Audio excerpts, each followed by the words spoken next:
अस्सलाम वालेकुम। हमने स्टार्ट की हुई है Punjab board class 9th new book, जिसमें आज हम सॉल्व करेंगे चैप्टर नंबर 4। उसकी एक्सरसाइज है हमारे पास 4.1, ठीक है। और 4.1 में हमारा सबसे पहला क्वेश्चन है factorise by identifying common factors, ठीक है। कि आपको कुछ टर्म्स दी हुई हैं, इसको जो है वो आपने कॉमन फैक्टर्स लेके जो है वो इसको सिंप्लीफाई जो है वो करना है, ठीक है। अब पहला वाला क्वेश्चन हमारे पास क्या है, 6x + 12 है। अब हम देखेंगे कि इसके अंदर कौन सी ऐसी वैल्यूज है जो कॉमन है, ठीक है। सबसे पहले तो आप नंबर देखते हैं, ठीक है, कि इन दोनों में से कौन सा नंबर है जो कॉमन है और वो सेम टेबल के ऊपर जो है वो आ रहा है, ठीक है। ये 6 है। अब 6 के अंदर जो है वो 12 भी आता है, तो हम क्या लिखेंगे यहाँ पर, हम 6 को जो है हम बाहर लिख लेंगे, ठीक है। 6 बाहर आ जाएगा, ठीक है, कि और वेरिएबल तो कॉमन नहीं आ रहा हमारे पास। वेरिएबल का मतलब अगर यहाँ पर x है तो इट मीन्स कि यहाँ पर भी आपके पास x होना चाहिए, ठीक है। अब ये 6 आ जाएगा। अब यहाँ पर हमारे पास क्या रह जाएगा, ठीक है, 6 था वो तो हमने बाहर निकाल दिया, ठीक है। यहाँ पर सिर्फ क्या रह गया, हमारे पास x रह गया और प्लस का साइन एज इट इज़। अब 12 था। अब आपने देखना है कि 6 कितने सा जो है वो 12 होता है, ठीक है। 6 जो है वो 6 को मल्टीप्लाई करें 2 के साथ तो आंसर क्या आता है 12। तो यहाँ पर हम क्या लिखेंगे, 6 2 ज़ा 12 लिखेंगे, ठीक है। तो इसको हमने इस तरह से जो है वो कॉमन लेना है नंबर्स को। नंबर्स आपने देखना है कि सेम टेबल में कौन से जो है वो आ रहे हैं, ठीक है। उसको आप बाहर निकाल लेंगे, फिर फैक्टर्स ब्रैकेट लगा के देखेंगे कि फर्स्ट टर्म में हमारे पास क्या रह गया है, और फिर देखेंगे कि 7 दूसरी टर्म में हमारे पास कौन सी वैल्यू जो है वो रह गई है। उसको आप मल्टीपल लेके जो है वो इसका आंसर लिखेंगे, ठीक है। अब इसी का जो है वो सेकंड पार्ट है हमारे पास 15y² + 20y, ठीक है। अब सबसे पहले हम नंबर देखेंगे कौन सा नंबर जो है वो इन दोनों में कॉमन है। जैसे यहाँ पे 15 है और यहाँ पर 20 है, ठीक है। तो आप ये देखेंगे कि दोनों टेबल कौन से सेम टेबल के ऊपर ये दोनों वैल्यूज जो हैं वो आती हैं, ठीक है। अब इसे 5 है, 5 के टेबल में 15 भी आता है और 20 भी आता है। इट मीन्स कि हम यहाँ पर क्या लिख सकते हैं, 5। अब वेरिएबल देखें, यहाँ पर वेरिएबल की पावर क्या है, y² और वेरिएबल की पावर यहाँ पर क्या है 1।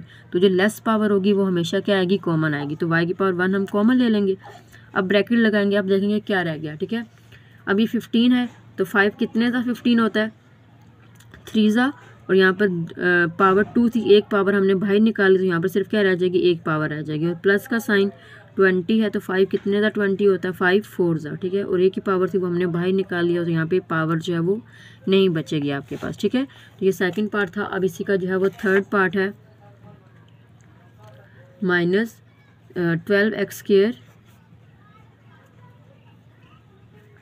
- 3x, ठीक है।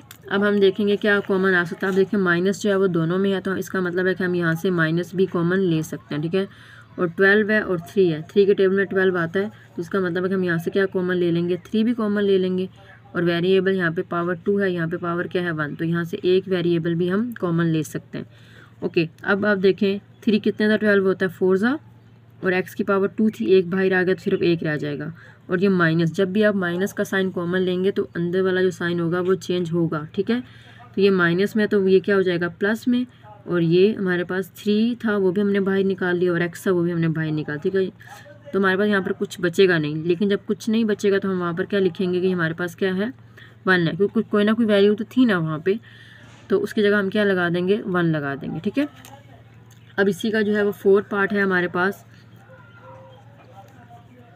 4a² b + 8ab², ठीक है। अब हम यहाँ से क्या लिख सकते हैं, पहले हम नंबर देखेंगे क्या कौन सा सेम आ सकता है। सिर्फ ये 4 है और ये 8 है, ठीक है। तो 4 के टेबल में 8 आ सकता है, इसका मतलब हम यहाँ से 4 ले लेंगे। a की पावर 2 है, यहाँ से a की पावर क्या है 1, तो कौन सी पावर कॉमन आएगी, a आ जाएगी।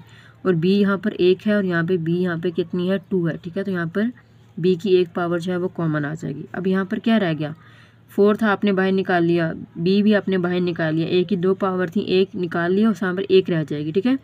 फिर प्लस का साइन, फिर 4 कितने सा 8 है, 4 2 ज़ा, a की पावर थी वो बाहर आ गई है, ठीक है। b यहाँ पर 2 थी, एक बाहर निकाल लिया और एक यहाँ पर रह जाएगी, ठीक है। तो ये इस तरह से। उसके बाद इसी का 5 पार्ट है हमारे पास -3x² + 2x है, ठीक है। अब हम ये देखेंगे, अब आप ये देखें यहाँ पे 3 है और यहाँ पे 2 है, ठीक है। ये दोनों किसी भी सेम टेबल के ऊपर जो है वो नहीं आते, ठीक है। तो हम इसमें से कॉमन इसको नहीं ले सकते हैं, ठीक है। अब x को अगर हम कॉमन लें, ठीक है, यहाँ पर x की पावर 2 है, यहाँ पर x की पावर 1 है, तो यहाँ से हम क्या कॉमन लेंगे, x कॉमन लेंगे, क्या रह जाएगा -3, यहाँ पे 2 थे, एक बाहर आ गया, ठीक है। तो यहाँ पे एक रह जाएगा। प्लस का साइन, x तो बाहर आ गया तो यहाँ पर क्या रह गया, सिर्फ 2 रह गया, ठीक है। जो किसी सेम टेबल में नहीं आते हम उसको कॉमन जो है वो नहीं लेंगे, ठीक है। अब इसी का 6 पार्ट है 3a² b माइनस 9ab का स्क्वायर और प्लस 15ab, ठीक है। अब हमारे पास ये 3 वैल्यूज़ हैं, अब हमने इन तीनों में ही कॉमन देखना है, ठीक है। अब नंबर क्या है 3, 9 और 15, तीनों जो है वो 3 के टेबल में आते हैं। इसका मतलब है कि हम यहाँ से क्या कॉमन ले लेंगे, 3 कॉमन ले लेंगे। ए की कितनी पावर है 2, 1 और 1, इसका मतलब कि हाईएस्ट पावर 1 है तो हम 2 है तो हम एक पावर जो है वो कॉमन लेंगे। ओके, b² और b, ठीक है। यहाँ से भी हम क्या लेंगे, b की पावर जो है वो कॉमन ले लेंगे। अब यहाँ पर क्या रह गया 3 बाहर आ गया, ठीक है। a की पावर 2 थी, एक बाहर आ गया बट एक रह जाएगी, ठीक है। और b a की था वो बाहर आ गया, माइनस का साइन। अब 3 कितने था 9 होता है, 3 3 ज़ा, a की पावर a की थी वो बाहर आ गई, ठीक है। और b की 2 पावर थी तो यहाँ पर एक b रह जाएगा। और प्लस 3 कितने था 15 होता है, 5 सा, और इसमें a b दोनों एक सिंगल पावर थी तो दोनों ही बाहर आ गए, ठीक है। तो यहाँ पे सिर्फ हमारे पास क्या रह जाएगा 5 रह जाएगा, ठीक है। ओके, क्वेश्चन नंबर 2 है हमारे पास फैक्टराइज एंड रिप्रेजेंट फैक्टोरिकली, ठीक है। मतलब कि आपने इसको फैक्टर्स पेयर्स की फॉर्म में जो है हमने इसको लिखना है, ठीक है। सोल्यूशन को जो भी आएगा हमारे पास, तो इसमें हमारे पास 5 और 15 है, ठीक है। तो अब हमारे पास इसमें से क्या कॉमन आएगा, हमारे पास यहाँ पर क्या आएगा 5 और यहाँ पर क्या रह जाएगा हमारे पास x प्लस, और 5 कितने था 15 होता है 3 था, तो ये हमारे पास इसका जो है वो सोल्यूशन आ जाएगा, ठीक है। अब यहाँ पर हमने क्या करना है कि x² प्लस 4x है प्लस 3 है। अब यहाँ पे हम इसको पेयर्स की फॉर्म में कैसे लगा सकते हैं, हमें एक फैक्टराइज करना पड़ेगा, ठीक है। फैक्टराइज हम इसको कैसे करेंगे, हमें इसकी मिड टर्म ब्रेक करनी पड़ेगी, ठीक है। मिड टर्म ब्रेक का मतलब ये है कि आपने ये जो मिडल टर्म है इसको आपने 2 पार्ट्स में जो है वो स्प्लिट करना है, ठीक है। और स्प्लिट कैसे करना है आपने, क्या फर्स्ट वाली टर्म को और फर्स्ट वाले का कोफिशिएंट और लास्ट वाले की जो टर्म होती है इन दोनों को जो है वो आपस में मल्टीप्लाई करें। 3 है और यहाँ पर क्या कोफिशिएंट 1 है, ठीक है। तो 3 1 ज़ा क्या आ जाएगा 3 आ जाएगा, ठीक है। अब आपने वो नंबर लेकर आना है कि मल्टीप्लाई करने से 3 आए और ऐड करने से हमारे पास क्या आए 4, दरम्यान वाली टर्म आनी चाहिए, ठीक है। ऐड करने से तो हमारे पास क्या आएगा, पहले आप लिखेंगे इसके फैक्टर्स लिख लेंगे। जैसे हम 3 1 ज़ा 3 लिख लिया, ठीक है। और कौन से फैक्टर्स बन सकते हैं 3 के, और तो 3 का कोई फैक्टर बनता ही नहीं है, ठीक है। तो हम यहाँ पर, और अगर हम +3 और +1 करेंगे तो हमारे पास आंसर क्या आएगा, दरम्यान वाली टर्म आ जाएगी ना हमारे पास, ठीक है। तो हम इसको कैसे लिखेंगे, x का स्क्वायर प्लस इसको 4 को हमने स्प्लिट कर देना किसके अंदर 3 + 1x में, ठीक है। क्योंकि 4 को देखो मल्टीप्लाई करो तो क्या आता है 3 ही चाहिए ना हमें, ठीक है। इन दोनों को मल्टीप्लाई करने से हमारे पास 3 आया है, तो इन दोनों को मल्टीप्लाई करें तो 3 आता है, और इन्हीं दोनों को अगर हम प्लस करें तो हमारे पास क्या आता है 4 आता है, ठीक है। तो हम उसको सिंप्लीफाई करते हैं, x का स्क्वायर, तो हमने इसको पेयर की फॉर्म में लिख दिया। अब हम x को मल्टीप्लाई करेंगे, 3x से मल्टीप्लाई होगा तो 3x प्लस 3x, x जो है 1 से मल्टीप्लाई होगा तो क्या आ जाएगा 1x प्लस 3 आ जाएगा। अब हमने इन दोनों में से कॉमन लेना है और इन दोनों में से कॉमन लेना है, ठीक है। यहाँ से हम क्या कॉमन लेंगे, ये क्या आ जाएगा x आ जाएगा, यहाँ पर क्या रह गया x प्लस 3 रह जाएगा प्लस, और यहाँ से क्या कॉमन आएगा, देखो यहाँ पे कुछ भी कॉमन नहीं आ रहा, ना ही कोई वेरिएबल कॉमन आ रहा है और ना ही कोई नंबर कॉमन आ रहा है, ठीक है। तो हम यहाँ पर क्या कॉमन लेंगे 1 कॉमन लेंगे, तो ये x प्लस 3 जो है वो एज इट इज़ रह जाएगा, ठीक है। तो अगर हम इसको अरेंज करेंगे, अब इन दोनों में क्या कॉमन है, ठीक है। तो ये ब्रैकेट कॉमन है ना x प्लस 3 और x प्लस 3, तो ये क्या आ जाएगा x प्लस 3 और ये क्या आ जाएगा x प्लस 1 आ जाएगा, ठीक है। ओके, अब हमारे पास इसी का जो है वो थर्ड पार्ट है x² प्लस 6x प्लस 8, ठीक है। अब हम इसको भी जो है वो मिडल टर्म जो है वो ब्रेक करके सॉल्व करेंगे, ठीक है। अब हमारे पास 8 को हम इसके फर्स्ट के कोफिशिएंट से मल्टीप्लाई करें तो क्या आता है 1, तो मतलब कि 8 1 ज़ा 8 आ गया, ठीक है। अब हमने दरमियान वाले टर्म को स्प्लिट करना है कि मल्टीप्लाई करने से 8 आए और प्लस माइनस करने से जो है वो 6 आए, ठीक है। तो कौन कौन से फैक्टर जो हैं वो इसके बन सकते हैं 8 के, जैसे हमारे पास क्या बन गया 4 2 ज़ा 8 होता है, ठीक है। और कौन सा नंबर है हमारे पास 2 4 ज़ा भी 8 ही होता है, तो वो एक ही बात है, ठीक है। 8 1 ज़ा 8 हो गया और 2 4 ज़ा 8, और किसी टेबल में 8 जो है वो नहीं आता, ठीक है। अब आप देखो, अगर मैं इसको प्लस करूं दोनों को तो आंसर क्या आता है 9 आता है, और अगर मैं इसको माइनस करूं तो 7 आता है। इसका मतलब दरमियान वाली टर्म नहीं आ रही है आपके पास, ठीक है।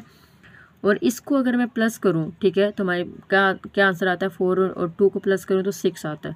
तो हम यहाँ पर क्या करेंगे, इसको हम यूज़ कर सकते हैं ना कि मल्टीप्लाई करने से 8 आ रहा है और प्लस करने से 6 आ रहा है, ठीक है। तो अब यहाँ पर क्या लिखेंगे x का स्क्वायर प्लस यहाँ पर हम क्या लिख देंगे 4 + 2x + 8 लिख दोगे, ठीक है। तो x का स्क्वायर प्लस 4 को हम x से मल्टीप्लाई करेंगे तो क्या आएगा 4x, 2 को x से मल्टीप्लाई करेंगे तो 2x प्लस 8 आ जाएगा। ठीक है, अब इन दोनों में से कॉमन लेना और इन दोनों में से, यहाँ से क्या कॉमन आएगा x कॉमन आ जाएगा, x प्लस 4 आ जाएगा और प्लस यहाँ से क्या कॉमन आएगा, वेरिएबल तो नहीं आएगा, नंबर आ सकता है। ठीक है, 2 के टेबल में 8 आता है तो हम यहाँ पे 2 कॉमन ले लेंगे, यहाँ पे क्या रह गया x प्लस 2 4 8। ठीक है, और अब एक ये भी है कि आपके जो ब्रैकेट में जो टर्म आ रही है ना दोनों साइड पे, वो सेम साइन के साथ और सेम वैल्यू होनी चाहिए। ठीक है, तो आपका इसका मतलब कि आपका सोल्यूशन जो है वो सही होगा। तो अब इन दोनों में ये टर्म कॉमन है तो हम इसको कॉमन ले लेते हैं, तो यहाँ पे क्या रह गया पीछे x प्लस 2 रह जाएगा। ठीक है, तो ये हमारा आंसर आ गया। अब इसी का 4 पार्ट है हमारे पास, x का स्क्वायर प्लस 4x प्लस 4। ठीक है, अब हमने मल्टीप्लाई करने से हमारे पास क्या आ रहा है, हम यहीं पे लिख लेते हैं 4 1 जा 4 आ रहा है। ठीक है, और हमें प्लस करने से हमें क्या चाहिए 4 चाहिए, तो 4 को 1 से करेंगे तो 5 और माइनस करेंगे 3, तो दरम्यान वाली टर्म तो नहीं आ रही, तो हम इसको कर लेते हैं 2 2 जा 4। ठीक है, प्लस करेंगे तो 4 आ जाएगा, इसको हम ऐड लिख भी सकते हैं, तो हम इसको लिखेंगे x का स्क्वायर प्लस 2 प्लस 2x, मतलब कि 2 प्लस 2 करेंगे तो 4 आएगा, तो x का स्क्वायर प्लस 2 को x से मल्टीप्लाई करेंगे तो 2x और प्लस को 2 से करेंगे तो 2x प्लस 4 हो जाएगा। अब यहाँ से कॉमन लेंगे और यहाँ से क्या कॉमन आएगा x, और x plus 2 plus 2 into x plus 2 आ जाएगा। ठीक है, अब इनमें सेम क्या है हमारे पास x प्लस 2 और पीछे क्या रह जाएगा x प्लस 2 रह जाएगा। ठीक है, तो ये हमारे पास क्वेश्चन नंबर 2 था, और नेक्स्ट क्वेश्चन इंशाल्लाह हम नेक्स्ट वीडियो में जो है वो सॉल्व करेंगे। यहाँ तक आपका कोई भी क्वेश्चन है तो आप हमें ज़रूर बताइएगा।